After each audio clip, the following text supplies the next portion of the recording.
Continuez à mettre en œuvre votre foi. Continuez à mettre en œuvre votre foi.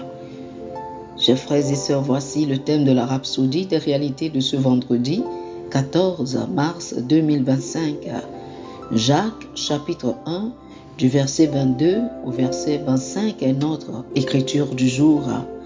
Jacques chapitre 1 du verset 22 au verset 25, la Bible dit: Mettez en pratique la parole et ne vous bornez pas à l'écouter en vous trompant vous-même par de faux raisonnements.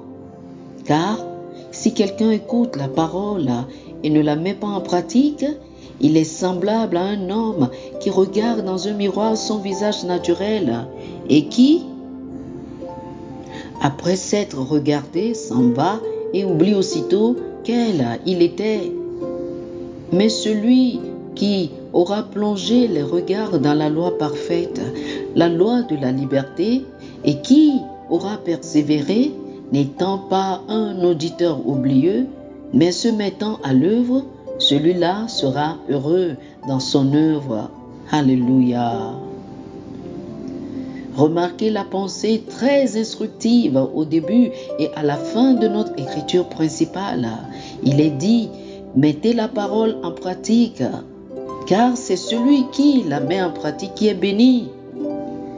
Cela signifie qu'il faut mettre la parole en pratique. Vous pouvez prêcher et enseigner la parole, mais veillez à mettre en pratique la parole que vous prêchez et enseignez. Mettre en œuvre ou en pratique la parole pourrait être comparé à un bébé qui apprend à marcher. Vous ne parviendrez peut-être pas à la perfection du jour au lendemain, mais à force de persévérer, les choses s'améliorent.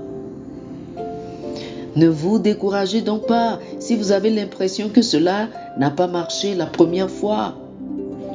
Ce que vous devez faire, c'est apprendre davantage, écouter davantage la parole, construire davantage votre foi et essayer à nouveau. Continuez à essayer. Romains chapitre 10, le verset 17 nous dit: Ainsi donc, la foi vient de ce qu'on entend, et ce qu'on entend vient de la parole de Dieu. La foi est un processus. Si vous ne la pratiquez pas, vous ne la verrez jamais grandir. C'est comme apprendre à se servir d'un outil. La foi demande de la pratique.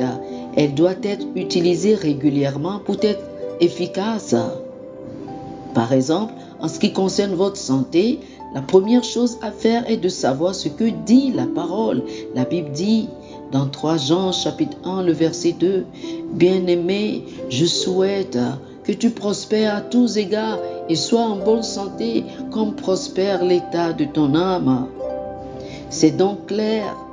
Le plan de Dieu pour vous, c'est la santé divine.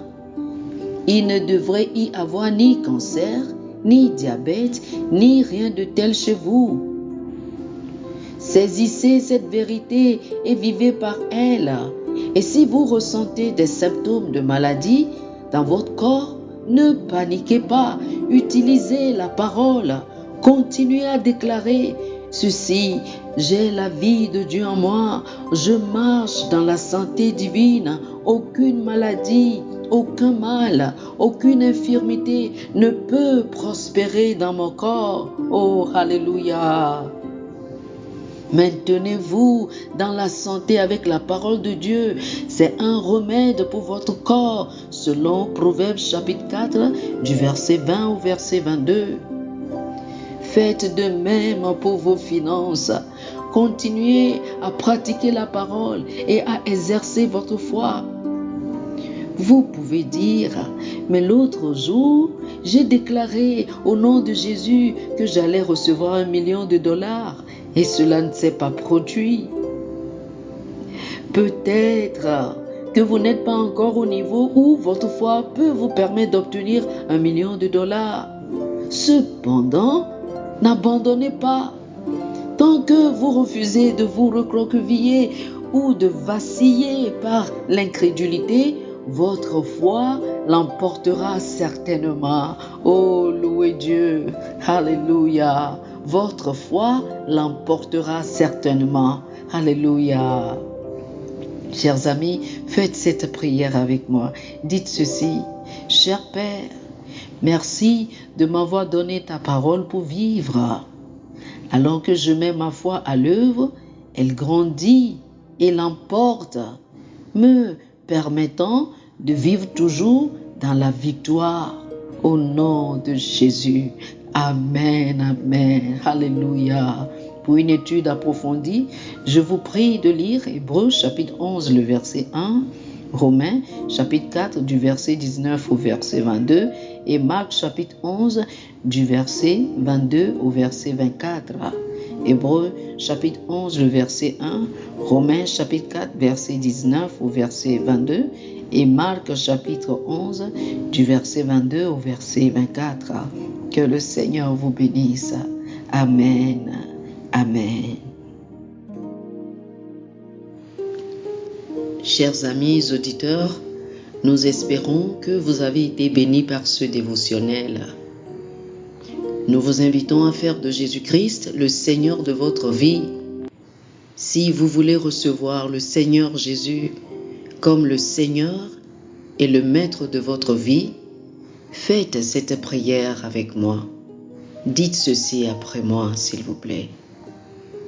Ô Seigneur Dieu, je crois de tout mon cœur en Jésus-Christ, Fils du Dieu vivant. Je crois qu'il est mort pour moi et Dieu l'a ressuscité des morts. Je crois qu'il est vivant aujourd'hui. Je confesse de ma bouche que Jésus-Christ est le Seigneur de ma vie à partir d'aujourd'hui. Par lui et en son nom, j'ai la vie éternelle. Je suis né de nouveau. Merci Seigneur d'avoir sauvé mon âme. Je suis désormais un enfant de Dieu. Alléluia. Félicitations, vous êtes désormais un enfant de Dieu. Pour recevoir plus d'informations sur comment vous pouvez grandir en tant que chrétien et pour avoir une copie physique et une copie électronique de la Rhapsodie des réalités, appelez-nous sur le plus 228 91 74 69 79 plus 228 91 74 69 79. Que le Seigneur vous bénisse abondamment. Amen.